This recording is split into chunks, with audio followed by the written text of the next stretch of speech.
Merci pour ta présence. C'est une opportunité de plus.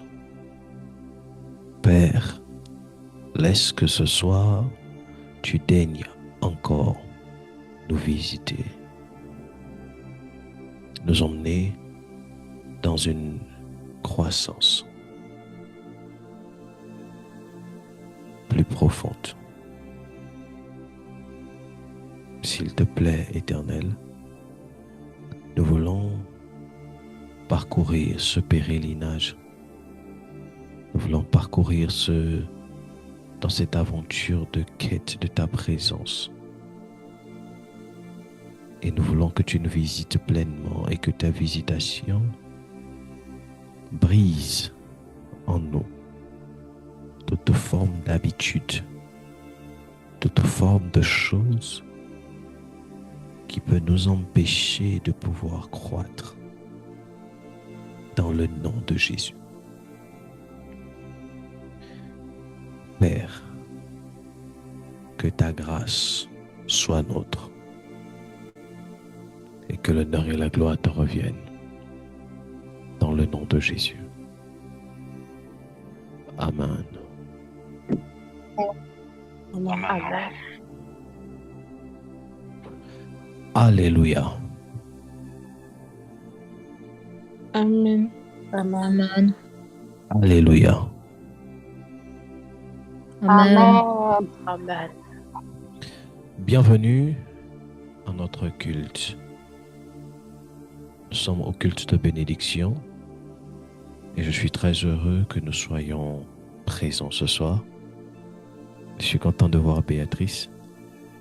Béatrice, je suis content de te voir. Merci d'être là. Papa.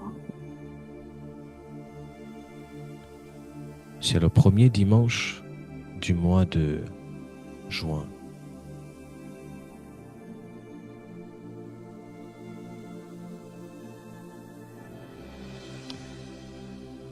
Et en ce premier dimanche, la thématique qui est nôtre, c'est mon cœur est à Dieu, mais pas mes finances. Cœur est à Dieu, mais pas mes finances. Nous sommes toujours dans la série d'enseignements sur grandir en Dieu. Et je crois par la grâce de Dieu que nous allons terminer sur cette série. La semaine qui commencera, nous mettrons une pause et après on va rentrer dans notre programme, si j'ai bonne mémoire, afin de clôturer également sur le thème que nous avons commencé il y a déjà de cela, si je crois bien, 2 semaines, sur les origines des combats spirituels familiaux. Nous reviendrons là-dessus du 15 au 21 et nous allons parler des choses très intéressantes. Nous parlerons sur des choses très intéressantes. Je sens la présence de Dieu ici. Olivia, que Dieu te bénisse. Merci pour ces moments de prière. Oui, papa. Est-ce que tu peux m'aider à dire « Mon cœur est à Dieu, mais pas mes finances ». Mon cœur est à Dieu, mais pas mes finances. Mon cœur est à Dieu, mais pas mes finances. Mon cœur est à Dieu, mais pas mes finances. Pendant que nous parlâmes sur grandir en Dieu, Dieu eut mis dans mon esprit dans une optique de continuité cette thématique. Cette thématique a pour objectif de nous emmener dans un état de prise de conscience, c'est-à-dire individuellement, nous allons d'abord nous positionner dans une introspective afin de savoir si ce que nous faisons à la lumière des Écritures est correct. Si oui, nous allons garder l'attitude adéquate, sinon adopter et changer les choses. Cette thématique également suscite ou a eu à susciter en moi une interrogation. Heureusement ou malheureusement, je ne saurais le dire, mais je dirais malheureusement, quand je lis ma Bible, j'aimerais qu'on prépare, que ma lectrice se prépare. J'aimerais qu'on m'aide dans les textes. Quand je lis les Écritures et je compare la façon dont la célébration de Dieu se faisait dans l'Ancienne Alliance, même dans la Nouvelle Alliance, et la façon dont on procède aujourd'hui, je comprends en fait qu'il y a un mal dans le monde, mais il y a également un mal dans l'Église.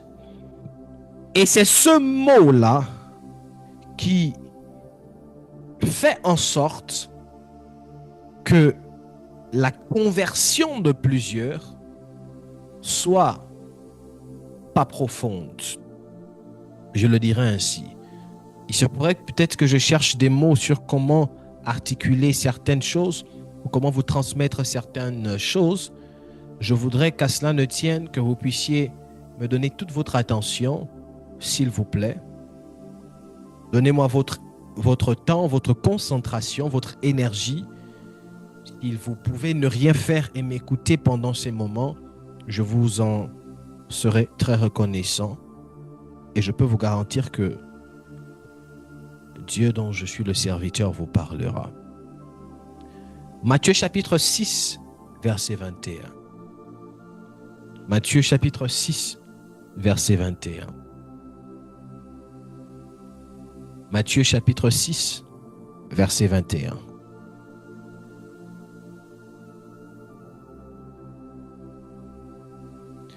Matthieu chapitre 6, verset 21. Est-ce qu'on peut m'aider? Verset 21. Oui. Oui. Là où tu mets tes richesses, c'est là aussi que tu mettras ton cœur. Oui, là où tu mets tes... Oui, vas-y. Oui.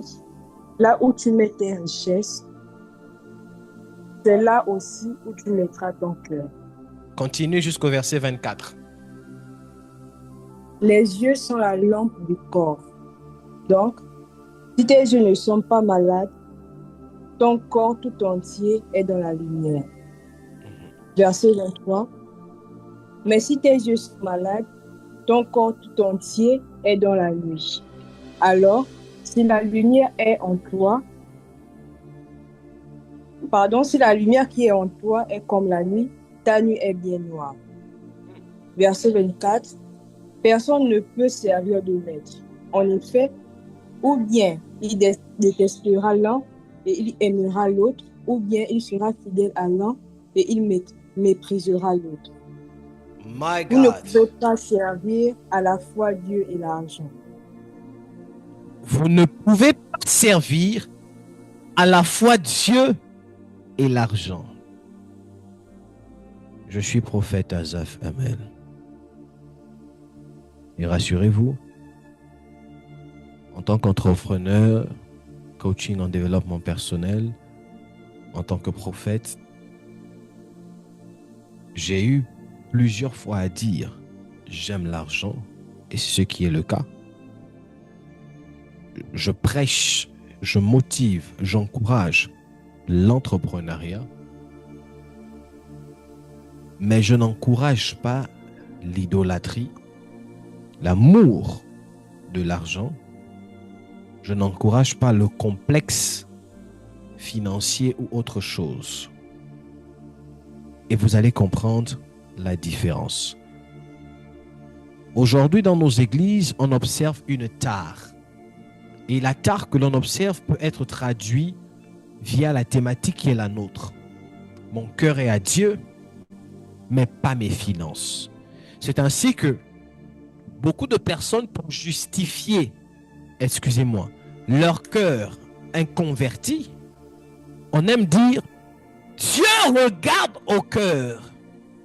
Dieu voit au cœur. Dieu voit au cœur. Et malheureusement, n'ayant pas compris la profondeur de ce texte, on prend ce texte et l'utilise dans un contexte sans comprendre la profondeur des choses.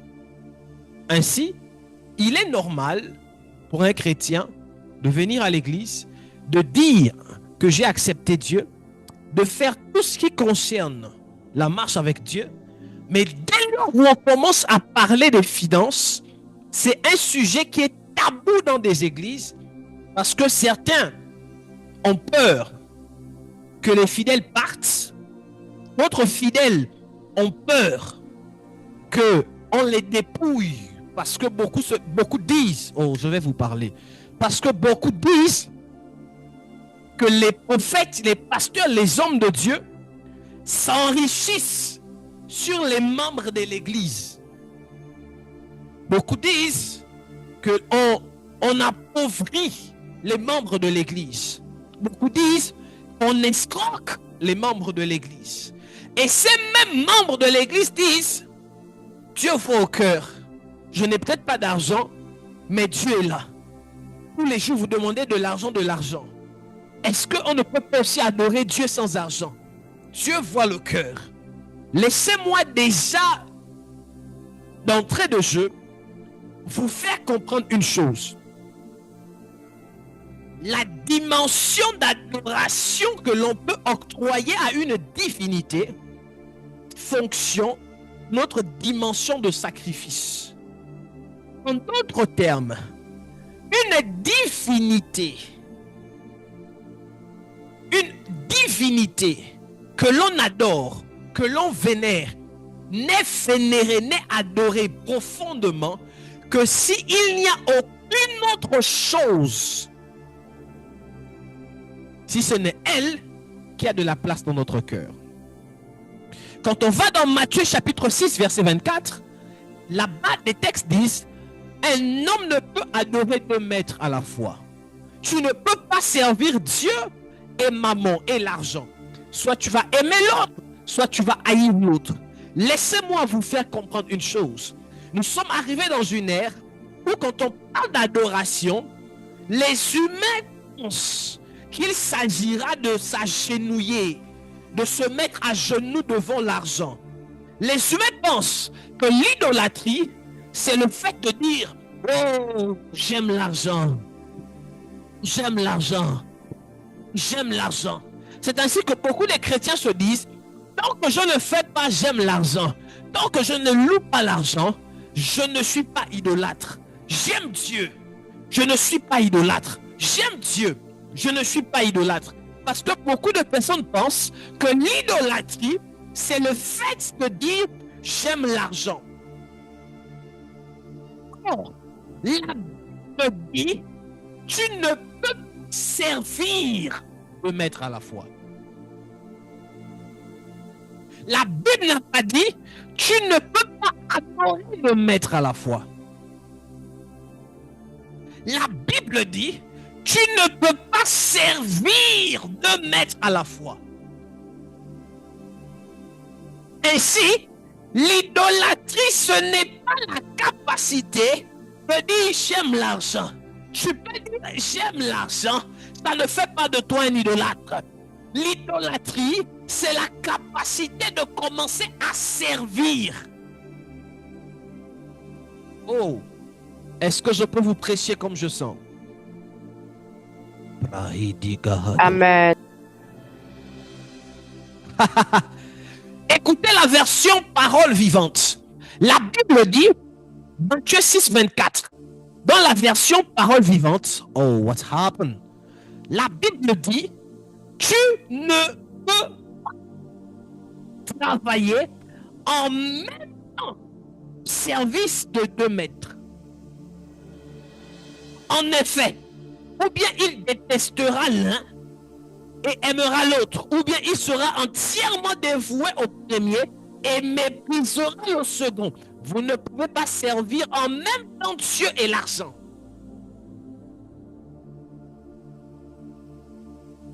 Ainsi, l'idolâtrie, c'est la capacité de travailler pour un maître. Oh, je vais le dire franchement. On a beaucoup de chrétiens, beaucoup des hommes de Dieu dans des églises qui disent Jésus, je t'aime. Qui disent oh Éternel, prends-moi. Qui disent Seigneur, je t'aime de tout mon cœur. Mais qui font de leur vie une investigation pour amasser de l'argent. Pas pour servir Dieu.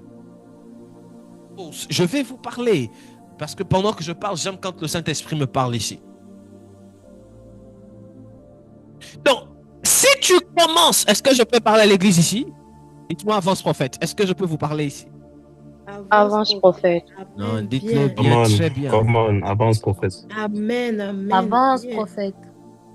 Maintenant, je vais vous parler. Écoutez-moi très bien.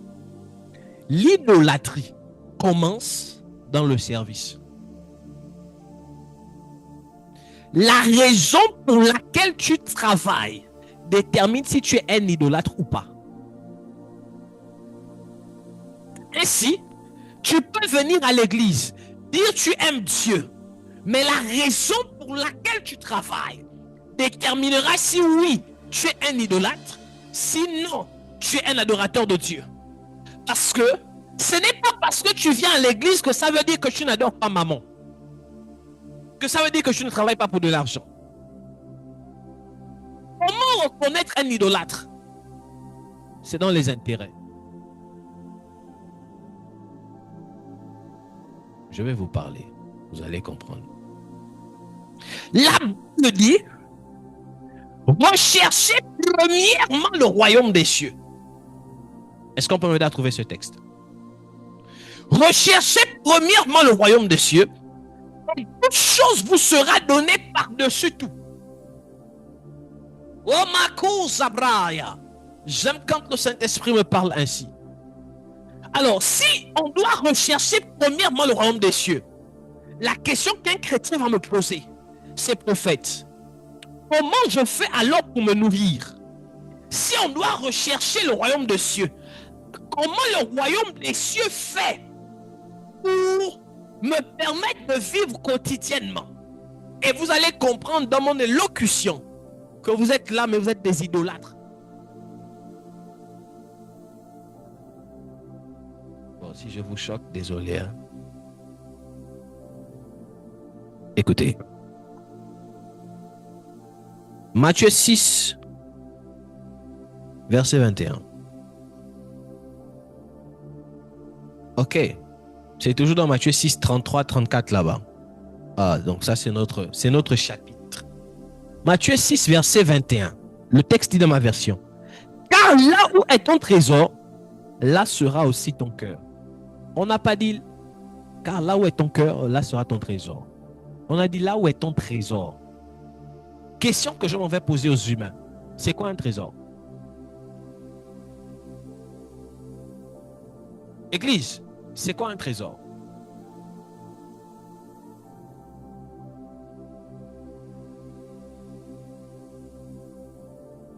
Quelque chose de précieux. Quelque chose de précieux. Quelque chose de précieux. Une richesse. Une richesse. Une richesse. Ok. Quoi d'autre?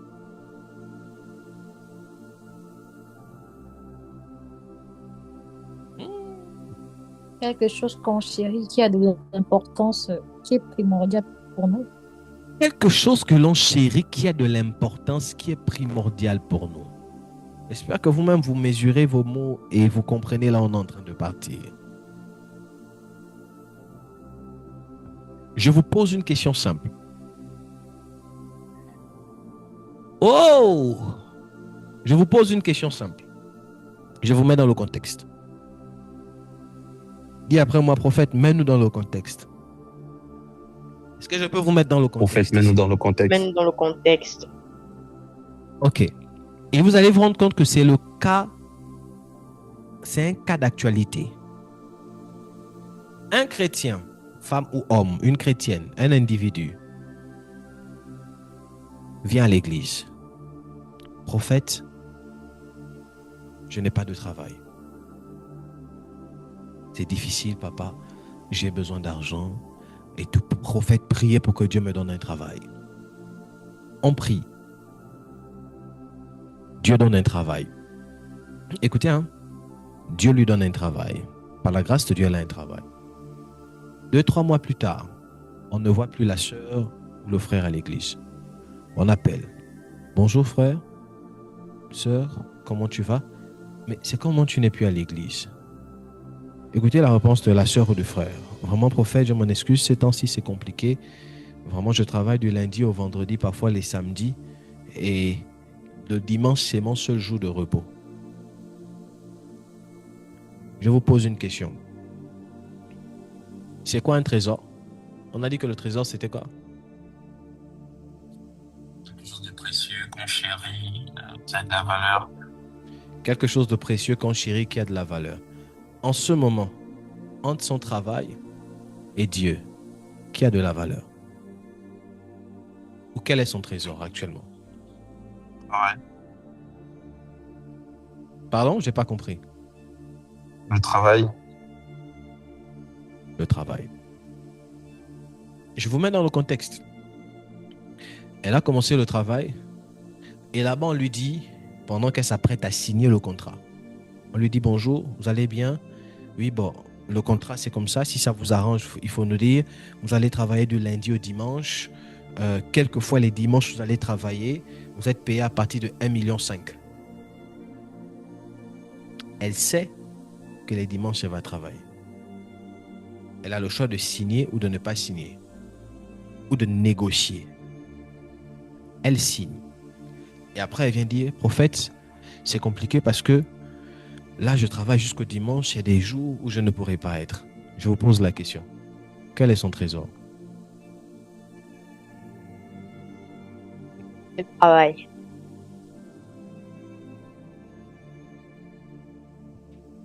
Maintenant, est-ce que vous comprenez maintenant Matthieu chapitre 6, verset 24?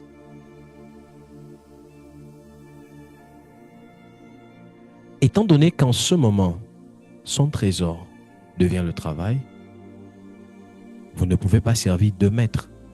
Si son trésor, c'est le travail, elle travaille pour avoir quoi? L'argent. De l'argent. Donc, en d'autres termes, elle ne vient plus dans la présence de Dieu. Elle ne cherche, quelqu'un va peut-être me dire, mais papa, peut-être elle reste à la maison, peut-être être pris à la maison. Excusez-moi, c'est n'importe quoi. Et on le sait, j'ai les statistiques. C'est prouvé que c'est faux. Moins vous fréquentez le lieu de culte, la présence de Dieu, plus vous allez commencer à ne plus considérer Dieu dans le sacré. Plus vous allez commencer à vous retracter dans les principes divins. Plus votre vie de prière va commencer à tomber. Plus vous devenez très facilement accessible dans les tentations du monde. Et c'est prouvé. Les chrétiens sont les seuls, sont les seuls qui sont frivoles dans leur vie spirituelle. Les seuls. Un musulman, il y a des options pour lesquelles vous ne pouvez pas le lui demander. Il y a des choses pour lesquelles vous ne pouvez pas le lui demander. Quand vous embauchez un musulman dans votre appartement, si elle est servante, quel que soit ce qu'elle fait, à l'heure de la prière, elle arrête tout, elle prie.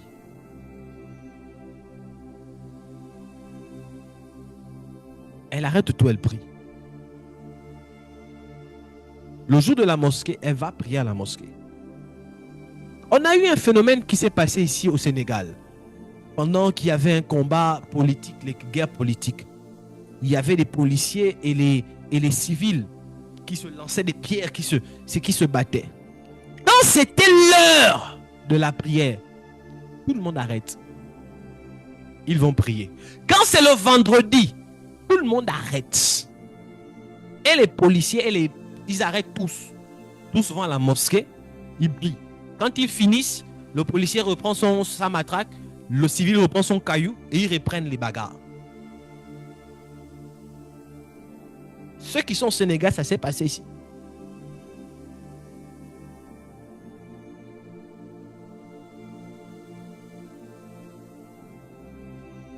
Donc, si le travail que tu cherches t'empêche de pouvoir déjà être sérieux dans les choses de Dieu, cela voudrait dire que actuellement, quels sont les intérêts que tu recherches?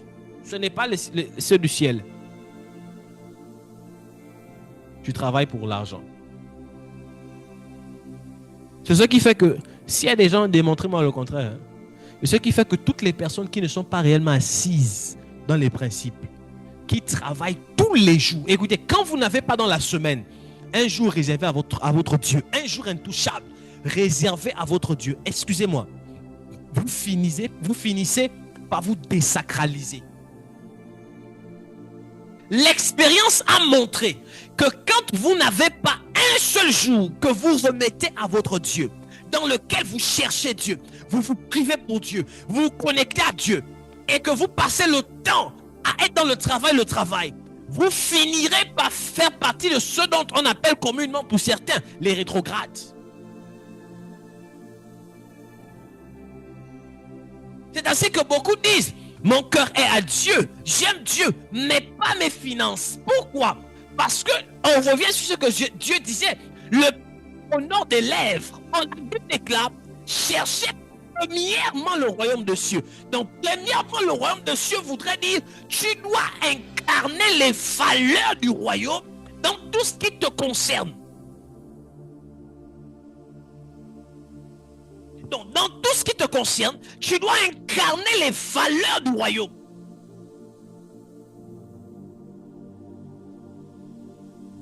C'est quoi rechercher premièrement le royaume des cieux? C'est porter Christ, c'est démontrer Christ, c'est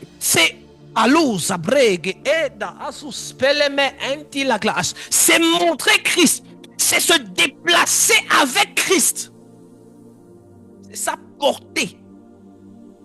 Chercher premièrement le royaume des cieux. C'est-à-dire, même ton travail. Pourquoi beaucoup de gens sont corrompus aujourd'hui? Parce que beaucoup travaillent pour l'argent, mais beaucoup ne cherchent pas d'abord le royaume. Quand vous cherchez le royaume, l'argent, on ne peut pas te corrompre pour l'argent. Quand tu cherches le royaume, ça veut dire que quand tu arrives dans un environnement, la première chose que tu cherches à libérer, la première chose que tu cherches à déballer, la première impression que tu veux emmener, c'est celle du royaume. Que tu sois dans l'entreprise d'un chrétien, l'entreprise d'un païen, en France, au Gabon, au Sénégal, au Portugal, en Martinique, wherever you are, peu importe le lieu où tu es, quand tu cherches premièrement le royaume des cieux, ça voudrait dire que tu es d'abord intègre sur les valeurs de Christ. Donc si tu es dans un lieu, au lieu de chercher le royaume, tu cherches à comment faire les maquiona, comment faire les maquiona, comment faire les micmacs pour chercher à voler plus d'argent. Là, en ce moment, tu n'es plus dans le royaume. Tu es déjà en train de servir maman. C'est la raison pour laquelle beaucoup des systèmes politiques où il y a des chrétiens, c'est rempli et corrompus. Parce que les chrétiens, au lieu de chercher le royaume, à cet instant-là, les chrétiens cherchent à travailler pour maman. C'est ça qui fait que les gens sont tellement dans une ère où, écoutez, nous tous, on cherche l'argent. Tous, on cherche l'argent. L'argent, c'est... Aujourd'hui, là, tout le monde cherche l'argent. Nous sommes dans une ère où la préoccupation majeure de tout le monde, c'est mbongo, c'est l'argent.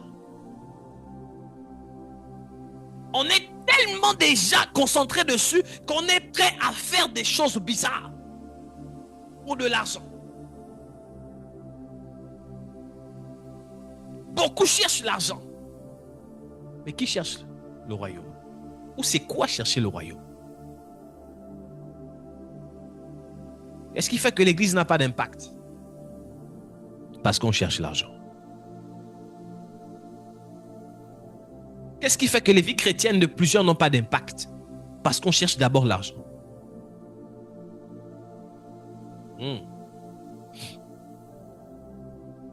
Et c'est ce qui fait que de lève, on aime dire ça. Seigneur, je t'adore. Papa, mon cœur est à toi. Mais de manière pratique, there is nothing.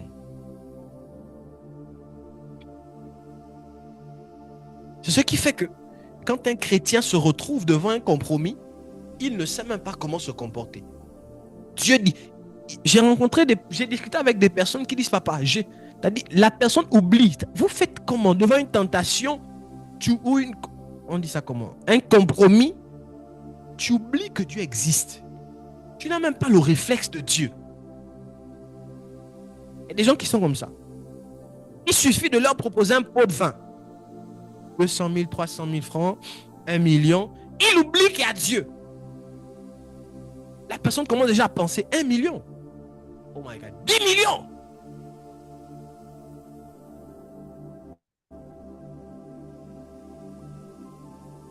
D'où un de nos artistes gabonais a chanté.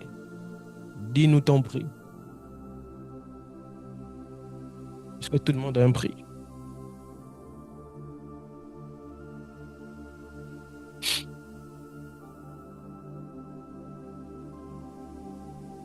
Vous ne pouvez servir 2 maîtres à la fois. Soit vous servirez un et vous haïrez l'autre, soit vice-versa. La première chose que j'aimerais que vous puissiez comprendre. Oh, j'aime quand le Saint-Esprit me parle ainsi. La première chose que j'aimerais que vous puissiez comprendre, c'est que l'idolâtrie, ce n'est pas le fait de dire j'aime l'argent, j'aime la maman. C'est pas ça. L'idolâtrie, c'est dans les actions. Quelle est la chose qui te préoccupe tous les jours?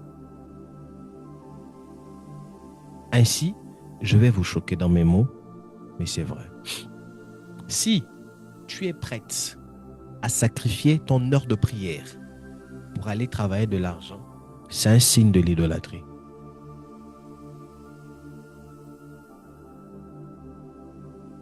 Si tu es prêt ou prête à prendre les choses de Dieu avec vilité, avec faiblesse, en te disant, moi je vais prier demain, mais le projet là, non, demain je vais prier, le business là, pourquoi c'est seulement à l'heure de la prière? Non, je vais remettre ça demain, mais je vais dire, papa, je ne peux pas être là, je vais d'abord là-bas.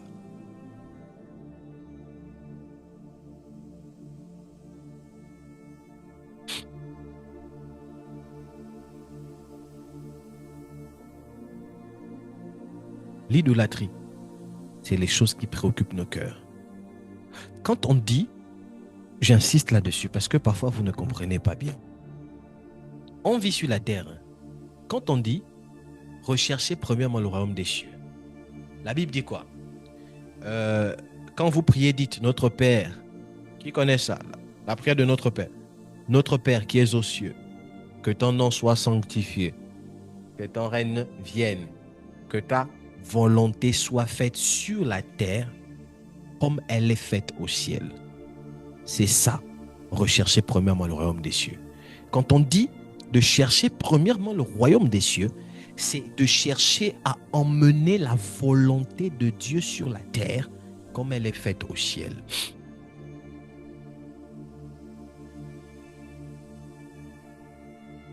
Or, quand Jésus parle, je crois à Pierre, il pose la question à Pierre.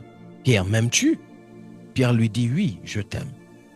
Dis pas mes brebis. Il le dit 3 fois. Il y a un autre verset où la Bible dit ici, et c'est Jésus qui parle, il dit ici, quelqu'un m'aime, qu'il garde mes commandements. Église, plus je fouille les textes, plus je me rends compte que je comprends mieux, et ça me fait peur, le texte qui dit, c'est pas tous ceux qui disent Seigneur, Seigneur, Seigneur qui hériteront le royaume des cieux. Imaginez-vous, les amis, Jésus revient bientôt. Hier, Strésilia m'a envoyé une vidéo. J'ai eu peur. Au début, quand je ne l'ai pas bien compris, je l'ai réécouté 2 ou 3 fois. À la 3e fois, quand j'ai compris, j'ai crié. J'ai dit, excusez-moi l'expression, j'ai dit, il est maudit. Un monsieur, la vidéo, c'est un monsieur qui est homosexuel. Et lui, il dit que Dieu l'a appelé à être des pasteurs des homosexuels. Et il prend des textes pour justifier ça. Il dit, la Bible déclare que Dieu voit au cœur, Dieu ne voit pas aux actions, Dieu est un Dieu de cœur, il faut que ceux qui l'adorent l'adorent en esprit, en vérité. Et il donne des textes. Et il dit, Dieu regarde au cœur, l'homosexualité n'est pas un péché, Dieu regarde au cœur. J'ai mis les mains à la tête, j'ai dit, abomination, il est maudit. La seule chose que je pouvais dire là, c'est Dieu revient bientôt. C'est Jésus revient bientôt. Je l'ai envoyé à un de mes frères. T'as dit, Dieu revient bientôt. Au point où aujourd'hui, on a même déjà des pasteurs homosexuels. C'est grave.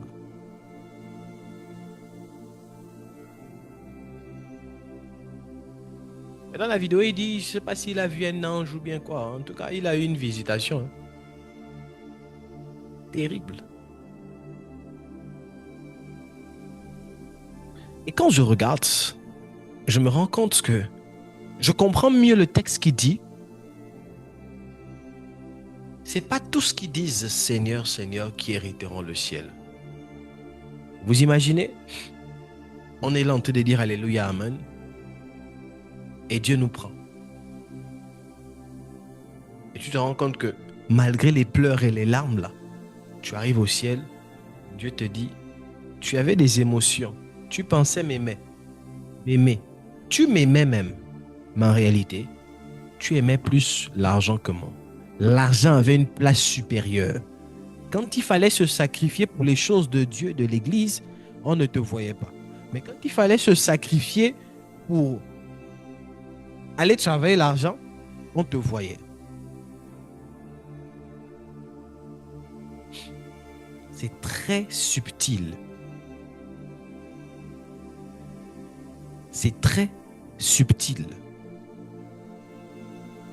Je reprends cela. C'est très subtil.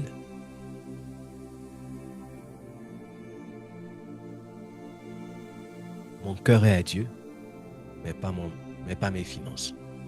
C'est grave. Mon cœur est à Dieu, mais pas mes finances. Et combien de fois beaucoup de personnes raisonnent ainsi? Mon cœur est à Dieu, mais pas mes finances. J'aime Dieu, Dieu voit le cœur, mais l'argent d'abord. Et moi, ça me fait mal particulièrement quand certaines personnes ou des fidèles n'ont pas de travail, on prie pour que Dieu vous donne le travail, on prie pour que Dieu vous donne le mariage, on prie pour que Dieu vous donne l'enfant. Mais quand vous avez ça, la bénédiction de Dieu devient une cause pour laquelle vous n'allez plus dans la maison de Dieu. Il y a un problème.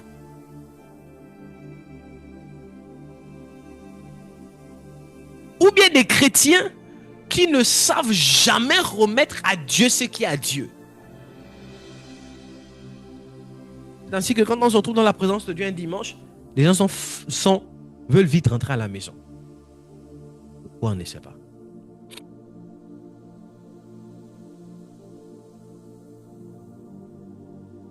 Quand on est dans le moment de culte, les gens veulent vite que ça finisse. On n'a plus l'amour de Dieu. On n'a plus le sacré des choses de Dieu. On déborde un peu, papa. Depuis là, tu débordes déjà. Oh, papa. L'heure, papa. Papa, après là, on n'a plus ce sacré pour les choses de Dieu.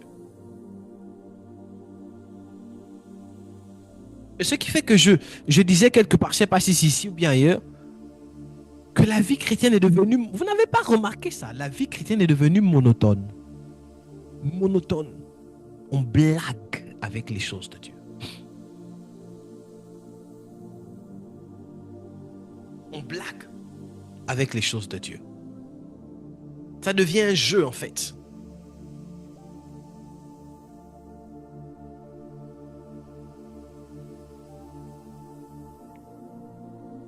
Écoutez. Oh.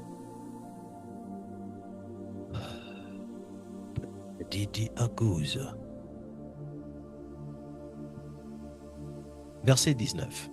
Ne vous amassez pas des richesses dans ce monde où elles sont à la merci de la rouille, des mythes qui rongent et des cambrioleurs qui percent les murs et dérobent.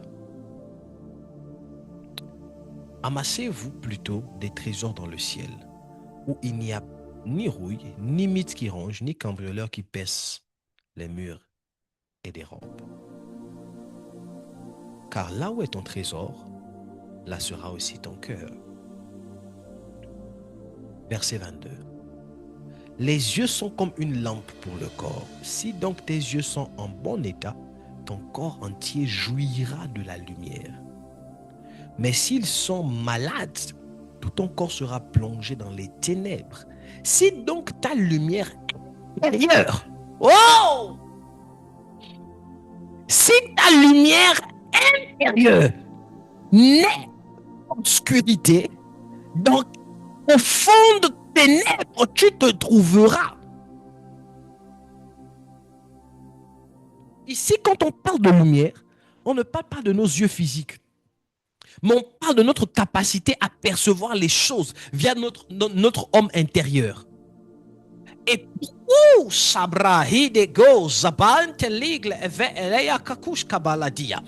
pourquoi il parle de la lumière intérieure? Parce que c'est par notre capacité intérieure qu'on a la capacité de percevoir et de comprendre certaines choses. La plupart des personnes qui passent le temps à négliger les choses de Dieu, ce sont des personnes dont leur lumière intérieure est obscurcie. C'est là où on commence à justifier les choses. Papa, mais tu commences à te sentir mieux dans les choses du monde que dans les choses de Dieu.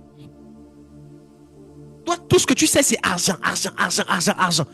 Quand on te parle de dîmes, c'est un problème. Offrande, c'est un problème. Toi, c'est seulement argent. Soutenir l'œuvre de Dieu, c'est un problème.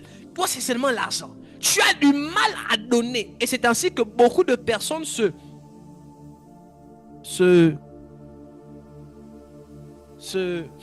confortent dans l'idée des papas, mais j'aide les gens. Papa, j'aide ici, papa, j'aide ici. Papa, j'aide ici, papa, j'aide ici. Tu te confortes. Mais à l'intérieur de toi, en vérité, tu as un grand problème avec le donner. La lumière intérieure, elle est obscurcie. Ça fait en sorte que tu perçois des choses comme tu ne devrais pas les percevoir. Donc là où la lumière est censée t'éclairer et te permettre de marcher convenablement, la lumière intérieure, elle est obscurcie. En fait, il y a la lumière, mais elle ne produit plus ce qu'elle doit produire. Elle produit ténèbres, obscurité. Donc une lumière peut s'obscurcir.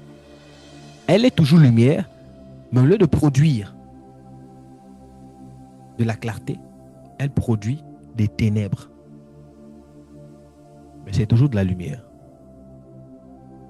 Or, une lumière qui produit de la clarté te permet de savoir comment tu marches, là où tu marches. Mais une lumière qui te produit des ténèbres, tu marches dans la confusion totale. Parce que tu ne sais pas si là où tu mets les pieds, c'est sécurisant ou pas. Ma question que je m'en vais vous poser. Un chrétien qui dit aimer Dieu et qui a un problème, qui passe son temps à servir Dieu, est-ce que cette personne aime vraiment Dieu?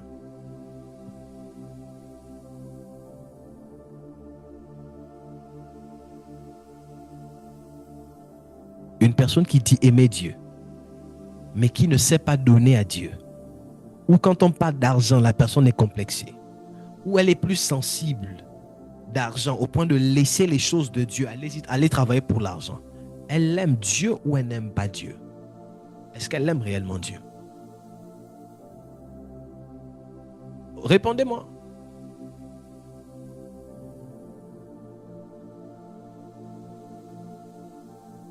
Tout en sachant que dans Apocalypse, c'est Dieu qui parle. Il dit, si tu n'es ni chaud ni froid, je te vomirai.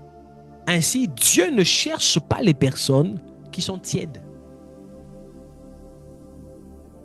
Ce que vous croyez, c'est que Dieu... Est-ce que vous savez que Dieu n'a pas de compassion pour les personnes qui sont tièdes ou qui font les choses à moitié? Lisez Proverbes. Dieu est les paresseux. Il n'aime pas les paresseux. Dieu n'aime pas les personnes qui sont dans deux places en même temps. Bon, un peu ici, un peu là-bas. Des personnes qui sont instables. Dieu n'aime pas des personnes qui sont instables. Dieu n'aime pas des personnes qui sont dans certaines langues, on dit vaik. Je ne sais pas comment on dit ça, comment traduire ça. C'est-à-dire les personnes qui ne sont pas stables. Tu es ici, tu es là-bas, tu es ici, tu es là-bas, tu es ici, tu es là-bas, tu es ici, tu es là-bas, tu es ici, tu es là-bas, tu es ici, tu es là-bas, tu es ici, tu es là-bas. Tu ne sais pas où tu es. Bon, toi, tu choisis blanc ou bien rouge. Papa, mais on peut faire blanc, rouge, non? Tu ne sais pas choisir une chose et te définir là.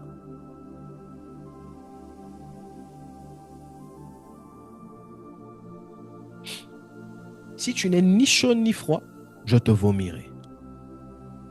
Si tu n'es ni chaud ni froid. Donc, soit tu dois être chaud, soit tu dois être froid, mais pas tiède.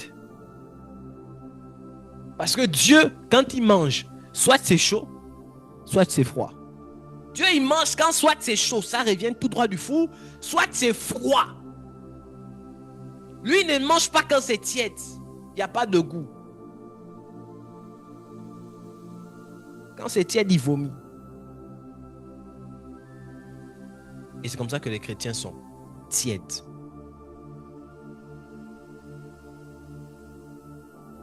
On est tiède. L'autre chose que vous devez comprendre, c'est que vous pensez que Dieu aime, comment je veux dire, Dieu peut accepter d'être partagé. Dieu n'aime pas le partiel. Dieu aime la totalité.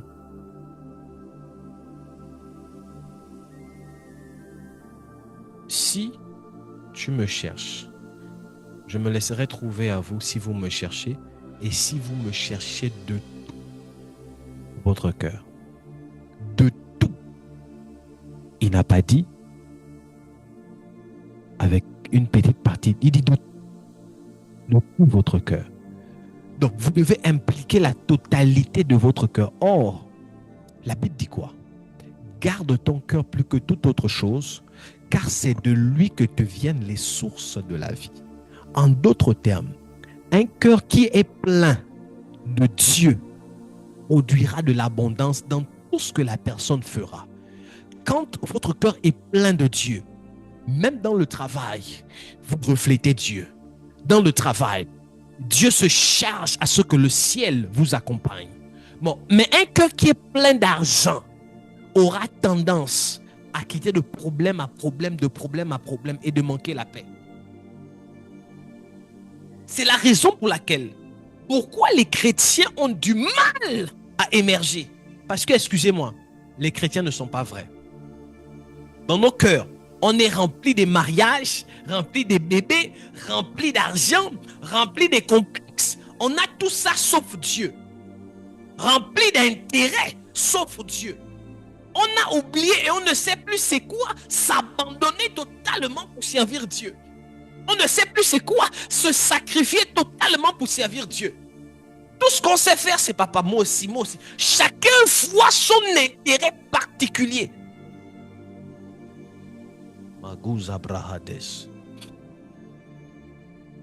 Et on oublie les intérêts de Dieu. Je vous parle parce que j'ai été choqué. J'en parlais même aujourd'hui avec maman et certains enfants. Même les hommes de Dieu mentent.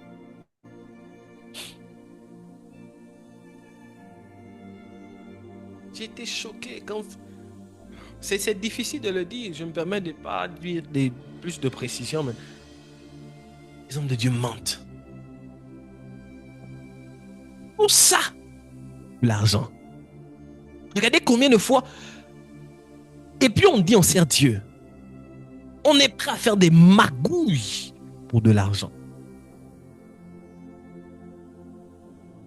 Mais jusqu'à mentir à ton frère, au fait, pour de l'argent.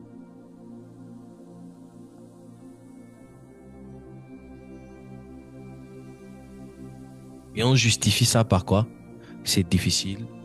Si les difficultés par lesquelles on passe nous donnent le droit de justifier nos magouilles, notre vol, notre cupidité, et que quelle est la différence entre nous et les païens?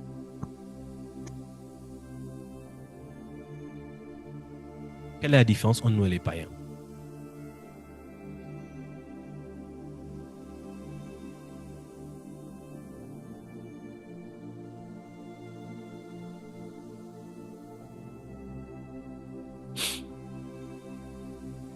Quelle est la différence entre nous et les païens?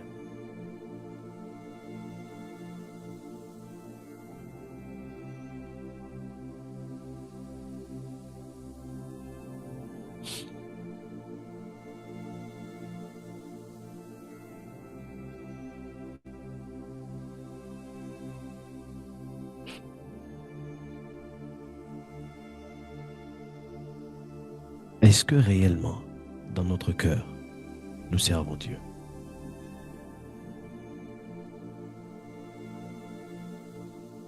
Est-ce que réellement, dans notre cœur, nous servons Dieu?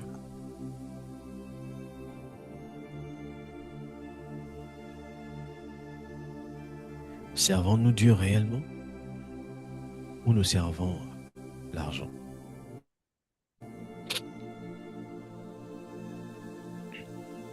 Quand on dit chercher premièrement le royaume des cieux, dans une certaine version, on dit rechercher premièrement les intérêts du ciel, les intérêts des cieux. Donc, ce qui veut dire, si premièrement on doit chercher les intérêts de Dieu, je vous pose une question. Entre une personne qui ment pour avoir de l'argent et une personne qui est vraie, dans les deux cas, à quel moment le ciel prend son intérêt? Dans le mensonge pour de l'argent ou bien dans la vérité?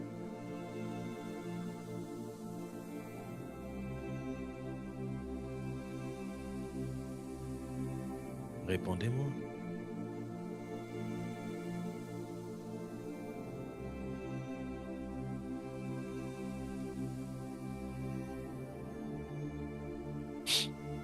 Dans la vérité.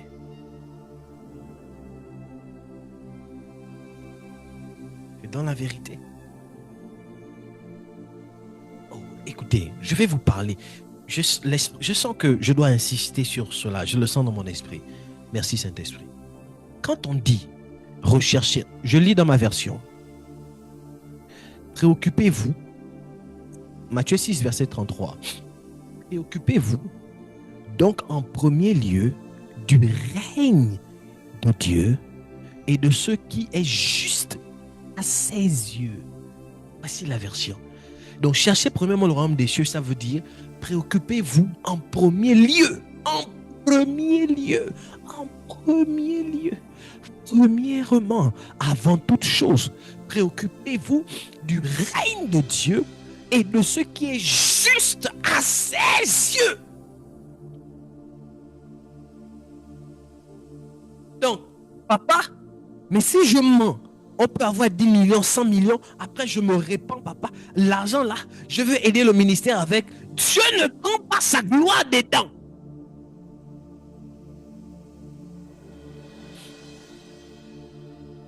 Dieu ne prend pas sa gloire dedans.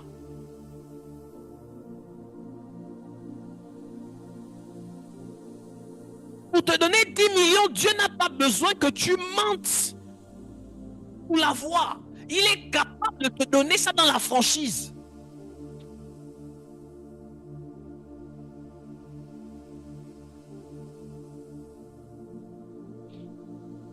La Bible d'abord du règne de Dieu et de ce qui est juste à ses yeux. Donc là où tu es, dans ton travail, dans ton mariage, dans ta relation, dans tout ce que tu fais, la question que tu dois te poser, c'est est-ce que ce que je fais est juste aux yeux de Dieu? Si ce que tu fais est juste aux yeux de Dieu, alors tu es d'abord en train de chercher le royaume. Et ça nous emmène dans une autocritique personnelle, afin de se dire, bon, aujourd'hui c'est dimanche, aujourd'hui c'est l'heure du culte. Est-ce que ce que je suis en train de faire, c'est le royaume? Est-ce que c'est juste? D'abord envers toi-même. Ça te permet de savoir si oui, je cherche le royaume, sinon je suis déjà ailleurs. Est-ce que ce que je cherche là, ce que je fais là, c'est juste au Dieu? Ainsi, c'est par là qu'on amène le règne de Dieu sur la terre dans tout ce que l'on fait. Emmener le règne de Dieu, c'est pas prier. Chercher le royaume des cieux, c'est pas être là, Seigneur, zaka, zaka, zaka, zaka. Prier pendant des années, c'est pas ça, chercher le royaume. Chercher le royaume, c'est chercher la volonté juste de Dieu dans tout ce que tu fais. Tu rencontres un homme, il n'est pas encore marié, vous n'êtes pas marié, il te dit, vous couchez déjà ensemble, mais papa, je veux le mariage. Est-ce que c'est juste devant Dieu?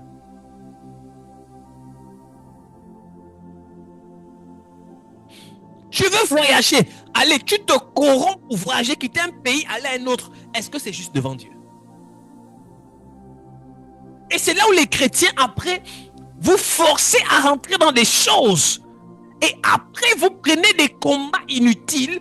Et demain, après-demain, les choses se compliquent encore là-bas. C'est encore compliqué.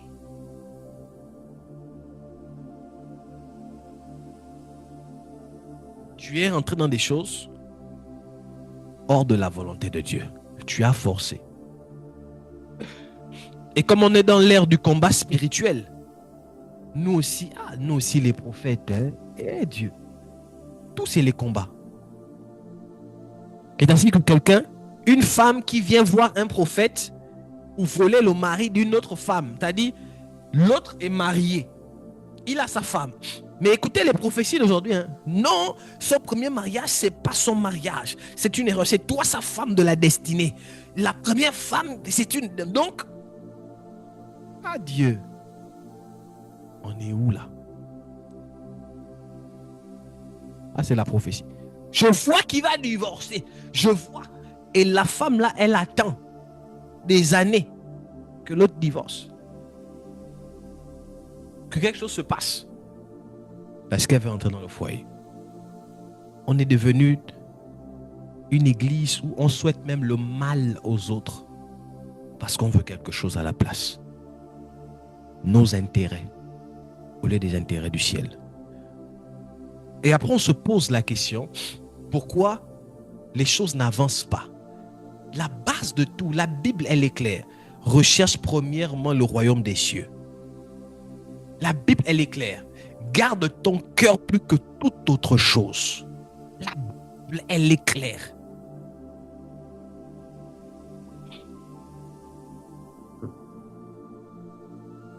Où sont les intérêts du ciel? Est-ce que dans tout ce que l'on fait, les actions que l'on pose,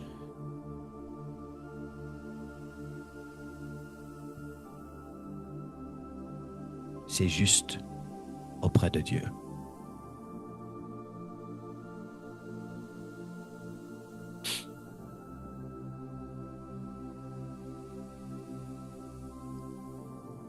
C'est l'introduction ce soir. Je vais bien vous parler mercredi.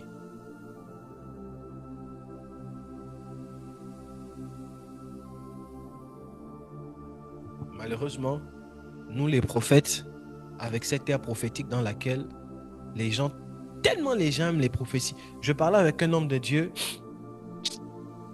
ça m'attriste. Je parlais avec un homme de Dieu, Dieu, je suis touché, ça m'attriste. Les hommes de Dieu aujourd'hui, c'est le mensonge.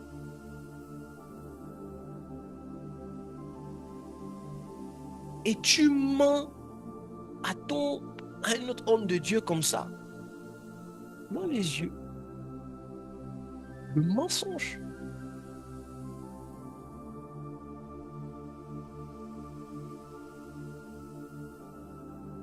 Je parlais avec un homme de Dieu. Il est au Sénégal. On parlait un peu sur certaines choses. Et il m'a dit un jour, on parlait sur des âmes. L'instabilité des âmes, les gens qui viennent, qui partent, les fidèles qui sont instables. On parlait. Et il m'a dit, non, prophète, tu sais, ici les Sénégalais, eux, ils aiment les miracles et les prophéties.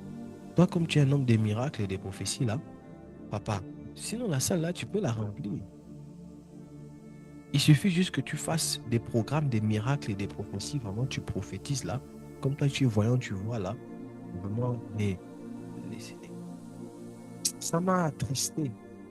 Et je lui ai dit, s'il faut faire des programmes, juste pour prophétiser, pour que les gens restent, c'est qu'en réalité, tu n'as aucune église.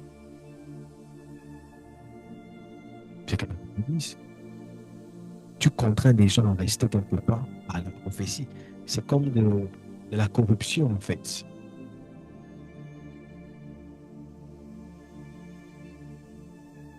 On ne peut pas garder des gens où je suis. D'où je pense, pour ceux qui se souviennent, j'avais dit une fois, je me bats et mes vertus à créer un peuple, pas à chercher une foule. Je me souviens où Zama a dit, si c'est la foule là, on sort ici. Dieu a fait grâce, on a déjà notre salle. On commence la programme prophétie miracle. En moins de 5 mois, on a la foule ici. Je connais des frères qui font ça. Et qui ont la foule.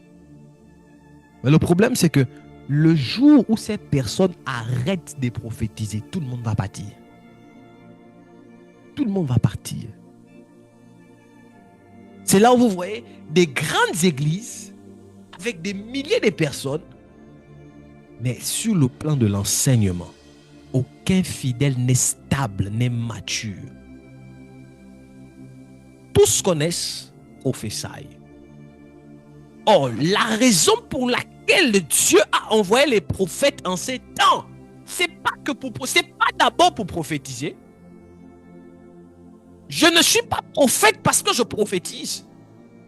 Je suis prophète parce que j'établis une église prophétique qui a la capacité d'être mature, de lire les temps et les circonstances et d'être une réponse de Dieu pour les saisons actuelles.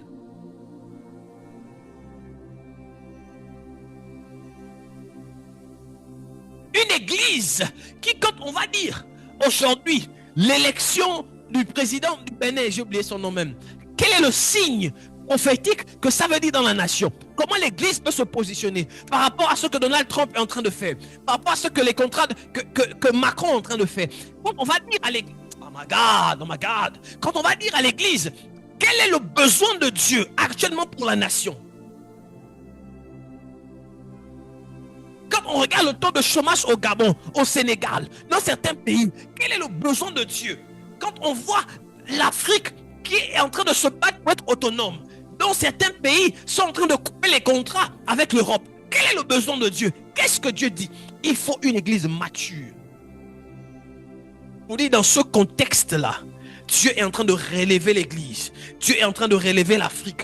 Mais dans ça, Dieu est en train de relever l'église. Dieu veut positionner l'église stratégiquement afin d'être une forte puissance dans les jours à venir. Mais pour ça, il faudrait que les hommes des églises, les fils de Dieu, puissent apporter le royaume de Dieu sur la terre. En quoi faisant? En commençant par établir des postes stratégiques, devenir des PDG d'entreprises, créer des entreprises, et dans 10 ans, l'église va commencer à être autonome, à avoir un poids économique et à commencer à entrer dans des sphères de décision et changer les choses.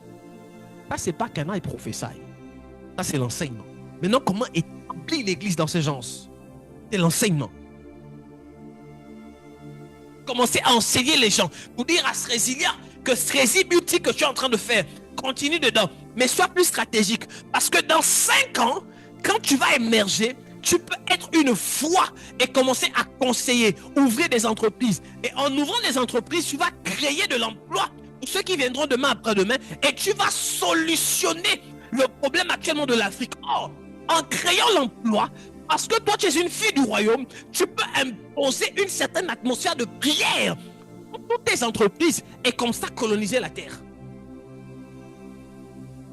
Comme ça, là où on va exiger la pédophilie, là où on va exiger des choses bizarres, comme c'est un fils de Dieu qui est au sommet de l'entreprise, celle-ci ou celui-ci peut renverser les œuvres des ténèbres. Ça, c'est pas la prophétie. Ça, c'est la lecture des temps.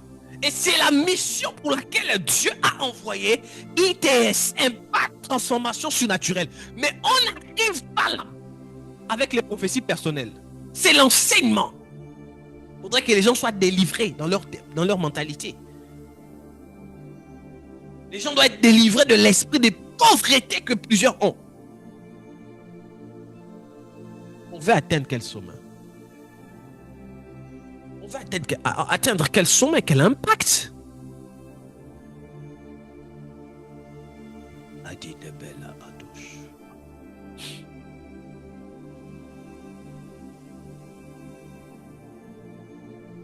Mon cœur est à Dieu, mais pas mes finances. J'ai tellement à vous dire, et pour ce soir, je voudrais me limiter ici.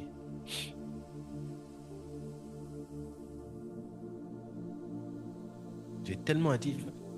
Le travail d'exercice que je vous donne, lisez Matthieu 6, à partir du verset 19 jusqu'au verset 34.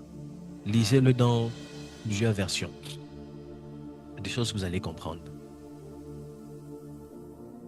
Lisez-le dans plusieurs versions, vous allez comprendre certaines choses.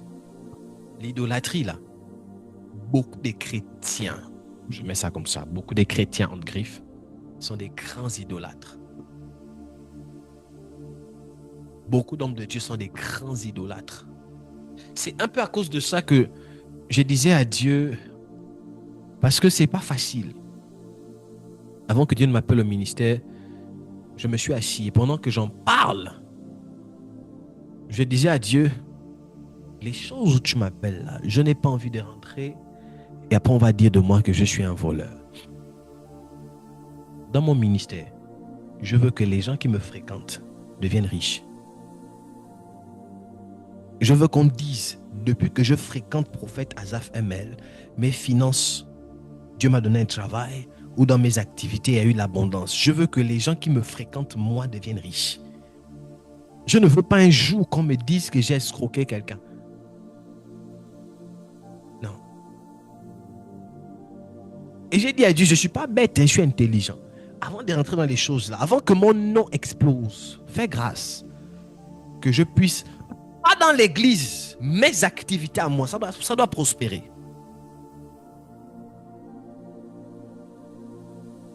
Mes activités à moi doivent prospérer.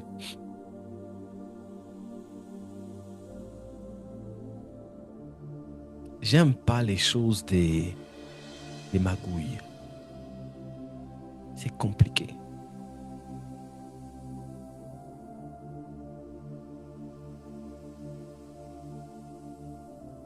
Mets la main sur ton cœur et dis après moi, Seigneur, garde mon cœur plus que toute autre chose.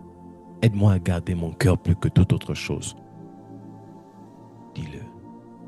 Seigneur, aide-moi à garder mon cœur plus que toute autre chose.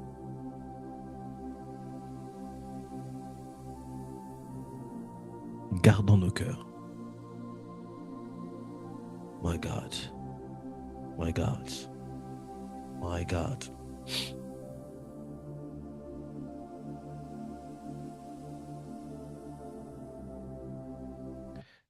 Voici ce que j'ai écrit. L'utilisation de l'argent est l'un des révélateurs les plus fiables de l'état spirituel d'une personne. On peut checker ton état spirituel par la façon dont tu utilises ton argent.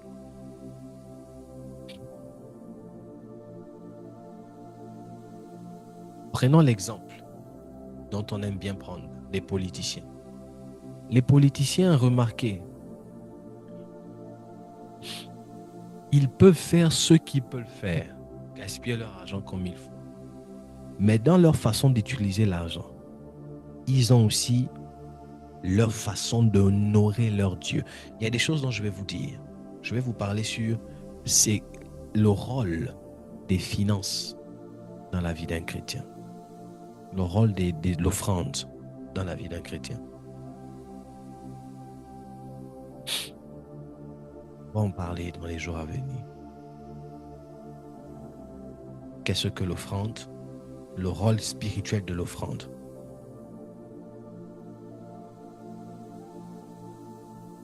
On va revenir également sur la dîme, sur pas mal de choses. On va parler.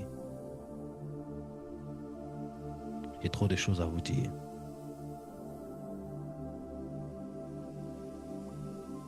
Marc chapitre 12, verset 30. Écoutez ce que la Bible dit. Tu aimeras le Seigneur ton Dieu de tout ton cœur, de toute ton âme, de toute ta pensée et de toute ta force.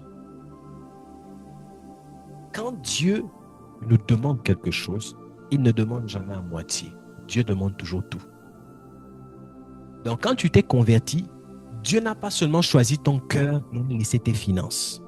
Toute conversion des personnes qui disent j'aime Dieu, vous aimez seulement Dieu de cœur et on ne voit jamais vos finances ni votre vie métamorphosée dans la tête de Dieu, vous n'aimez pas Dieu. Vous êtes semblant. Vous êtes une idolâtre ou un idolâtre qui s'ignore. Vous ignorez que vous êtes idolâtre, mais sinon vous l'êtes. Quand on dit tout, c'est tout.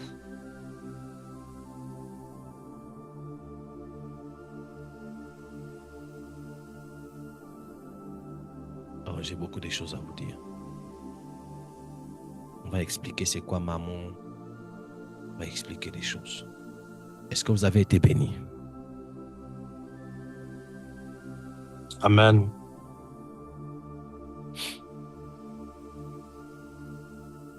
Est-ce que quelqu'un a été béni ce soir? Amen. Gloire à Dieu.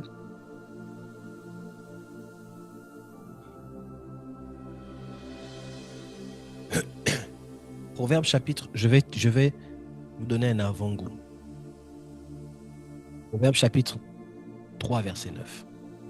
La Bible dit, je vais lire, « Honore l'Éternel avec tes biens. »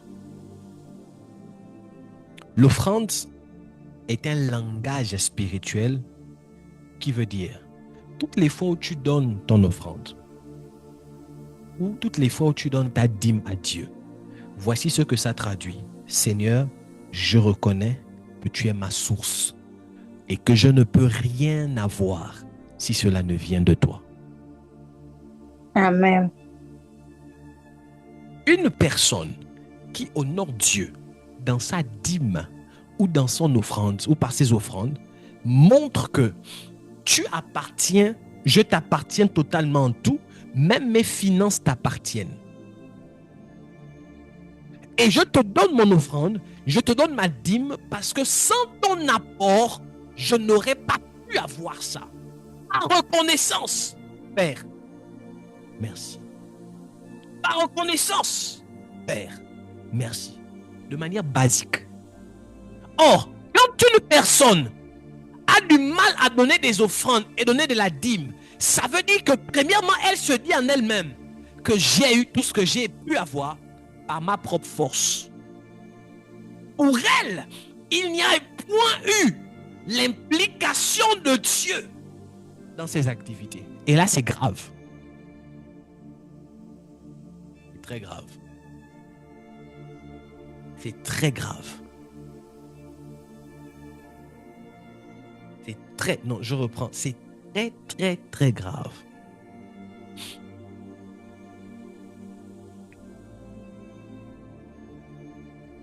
Je parlais avec une de mes filles que j'aime bien.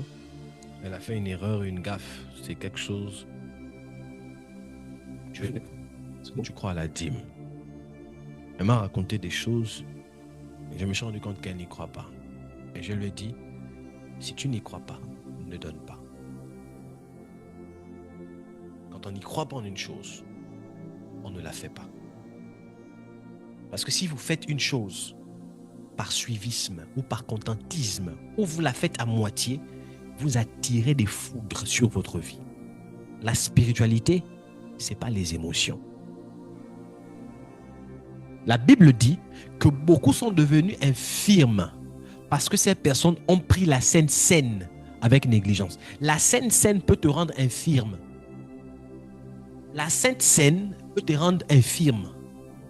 La Sainte Seine peut établir des malédictions sur toi et ta progéniture. La Sainte Seine comprend.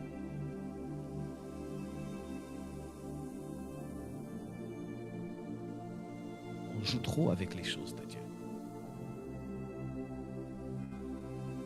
Et si on veut grandir en Dieu, on doit remettre le sacré au sacré. Est-ce que je parle à quelqu'un? Oh, est-ce que je parle à quelqu'un? Dis-moi Amen. Amen. Amen. Amen. Qui n'aime pas l'argent ici? Moi, papa, je n'aime pas l'argent. Tout le monde aime l'argent, même moi j'aime l'argent. Et si on aime l'argent et qu'on a la capacité de déposer l'argent au pied de Dieu, donc ça voudrait dire ici, Seigneur, même si j'aime l'argent, l'amour que j'ai pour l'argent ne peut pas dépasser l'amour que j'ai pour toi. Tu restes au summum.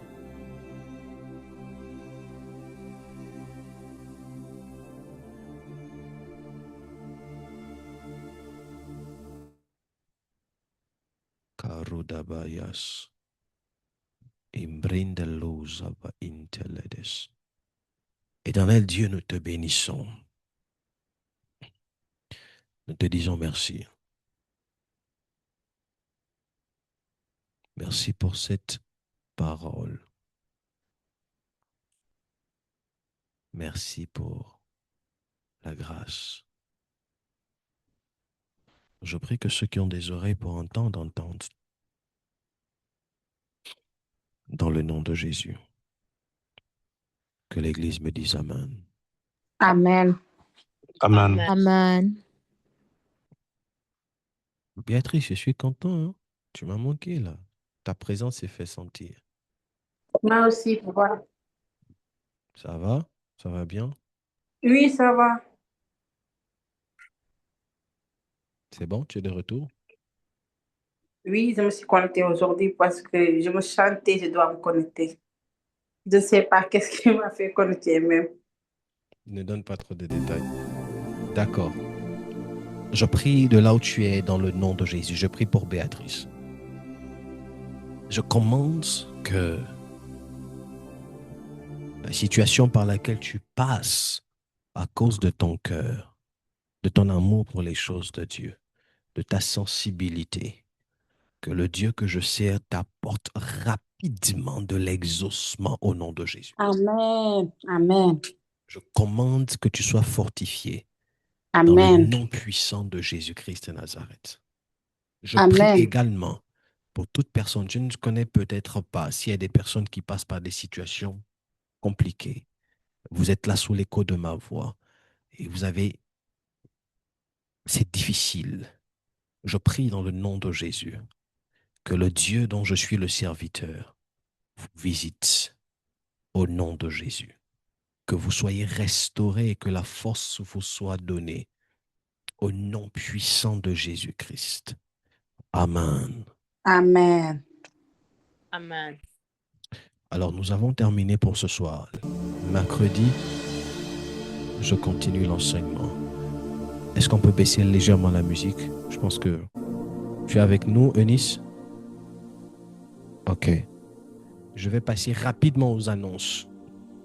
Alors, j'ai des bonnes annonces. Et je vais demander pardon au comité des finances, à Dariska et toute son équipe, parce qu'il y a des choses que je vais dire. Je n'ai pas demandé votre avis bien avant. Et d'ailleurs, je n'avais pas pensé à ça aussi bien avant. Tu peux D'accord. Donc, mercredi prochain, on continue sur notre thématique. Je veux que tout le monde fasse l'œuvre d'un évangéliste. Et j'ai pas vu Paula. Paula, je la laisse entre les mains de Olivia. Olivia et Dariska, rassurez-vous du suivi de Paula. On n'a pas fini avec elle. Et elle a un grand appel de Dieu dans sa vie. Depuis là, je la regarde, je ne l'ai pas encore bien parlé. Je ne lui ai pas encore bien parlé. Donc, je ne la vois pas là. Je ne sais pas si elle avait un souci ou pas. Continuez de l'inviter. Elle n'est pas encore intégrée dans le groupe de l'église. Si le désir lui vient, n'hésitez pas de le lui demander, Olivia, comme tu es très proche avec elle. Si le désir lui vient, on discutera et on va l'intégrer dans la famille ITS. Nous nous retrouvons le mercredi et la semaine prochaine. La semaine prochaine, du 15 au 21, nous avons rencontre prophétique. Nous avons rencontre prophétique sur le thème « Le combat des familles, ma terre, mon histoire ». Je sens l'onction pendant que je parle. Dieu va nous faire énormément de bien durant ce programme. Je pense qu'on a fini pour le programme. Maintenant, pour les annonces, je voudrais descendre sur une énième annonce. C'est par rapport à la salle. Par rapport à la salle. Je veux qu'on me... Est-ce que tu peux bien m'afficher d'abord en plein écran? Oui, reste là. Reste sur cette affiche. Donc, ok, que Dieu te bénisse. Reste une bonne fois sur cette affiche. Nous avons le challenge de la salle. Récent. Aujourd'hui, par la grâce de Dieu, on a finalisé avec la salle. J'ai le reçu qui est juste là. On a terminé avec la salle. Donc, dorénavant, nous avons notre salle. Je veux que tu mettes, mets-moi co-animateur sur le téléphone, utilisateur Zoom. Je vais vous montrer. Je vais montrer encore une vidéo que j'ai prise aujourd'hui devant tout le monde.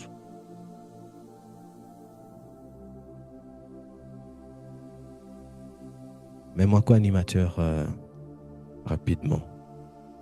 Je vais faire un partage d'écran.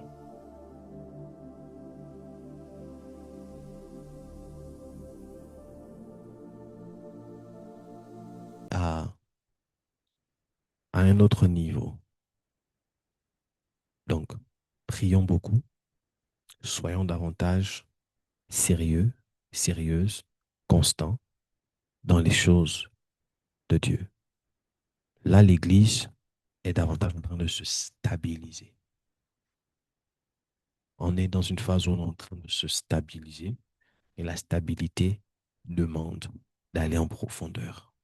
Une maison qui se veut être stable est une maison qui se doit d'être creusée en profondeur.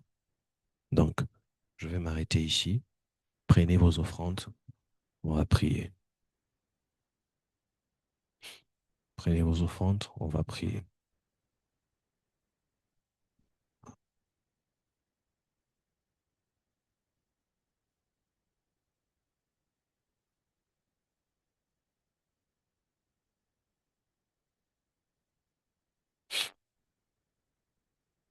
Je lève ma main, Père, et je déclare, béni dans le nom de Jésus-Christ de Nazareth, ton peuple. Merci pour la grâce et merci pour le culte de ce soir. Je prie que ce que nous avons eu à entendre reste en termes de pratique. Je vois dans l'oreille spirituelle comment tu élargis l'écho de notre voix, la puissance de notre voix. Père, laisse que cela aille et traverse les nations au nom de Jésus. Bénis les mains de ceux qui te donnent, pourvois ceux qui n'en ont pas. Que l'honneur et la gloire te reviennent dans le nom puissant de Jésus-Christ. Amen. Amen. Amen. Amen.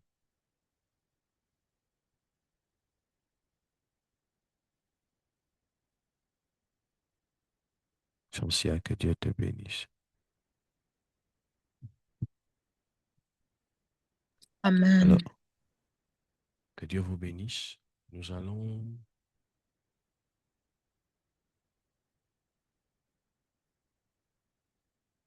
nous retrouvons le vendredi. Qu'est-ce que je dis? Le mercredi. Nous retrouvons le mercredi. Passez une agréable soirée à tous et shalom. Shalom.